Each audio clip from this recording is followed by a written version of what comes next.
Oke, hari ini kita akan bahas dua hal yang sering banget bikin orang tua pusing dan sering dianggap sebagai dua masalah yang berbeda, nutrisi anak dan perilakunya. Padahal, keduanya itu nyambung banget.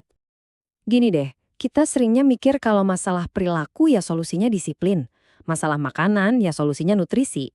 Tapi gimana kalau ternyata keduanya itu cuma bagian dari satu sistem yang sama? Coba deh bayangin gini, ini cara paling gampang buat ngertiinnya. Anggap aja nutrisi itu mesinnya anak kita, bahan bakar buat tubuh dan otaknya. Nah, akhlak itu kemudinya, yang nentuin arah dan gimana cara mobil itu dijalankan. Keduanya krusial banget kan? Iya kan? Percuma kemudinya canggih kalau mesinnya mogok. Jadi yuk kita mulai dari bahan bakarnya dulu, yaitu nutrisi. Dan riset ilmiah juga setuju soal ini. Ada beberapa poin penting nih. Pertama, kurangnya zat gizi mikro kayak zat besi, iodium, atau zinc itu benerang bisa ganggu perkembangan otak.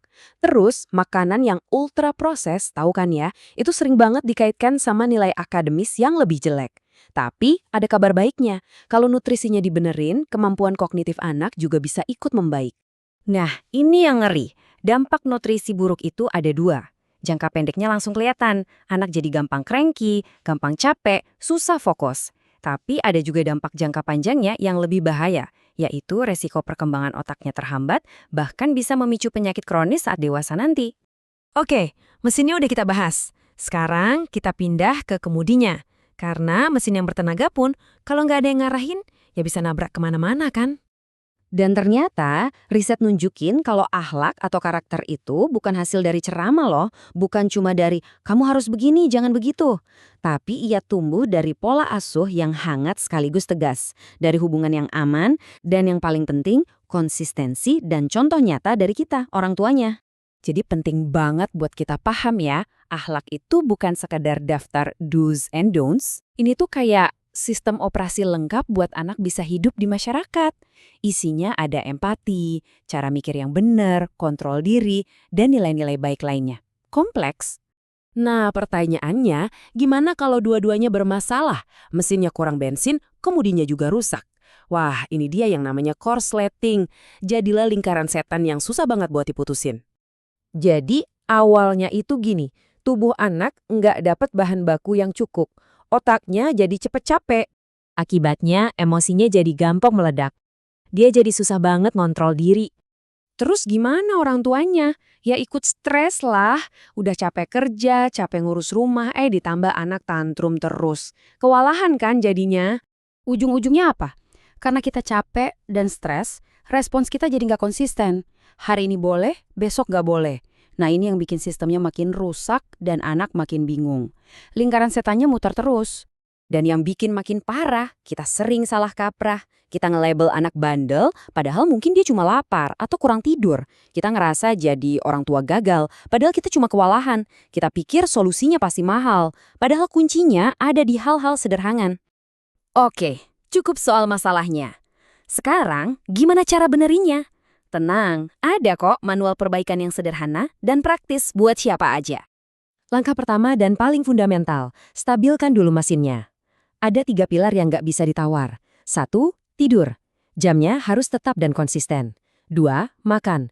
Polanya jelas. 3 kali makan utama, 2 kali snack. 3. Gerak. Wajib ada aktivitas fisik tiap hari. Soal makanan, nggak usah pusing. Pakai aja aturan piring simple ini. Setengah piring itu sayur dan buah, seperempatnya protein. Nah, ini penting banget. Bisa dari telur, ikan, tempe yang terjangkau kok. Sisanya baru karbohidrat kayak nasi. Gampang kan? Oke, mesinnya udah meres. Sekarang kemudinya. Ingat ini baik-baik ya.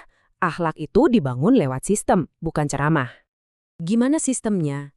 Kita bisa pakai sistem 4K. K yang pertama, kebiasaan. Bikin rutinitas harian yang jelas. K yang kedua, konsistensi. Aturan itu ya aturan, berlaku tiap hari, bukan tergantung mood kita. K yang ketiga, konsekuensi.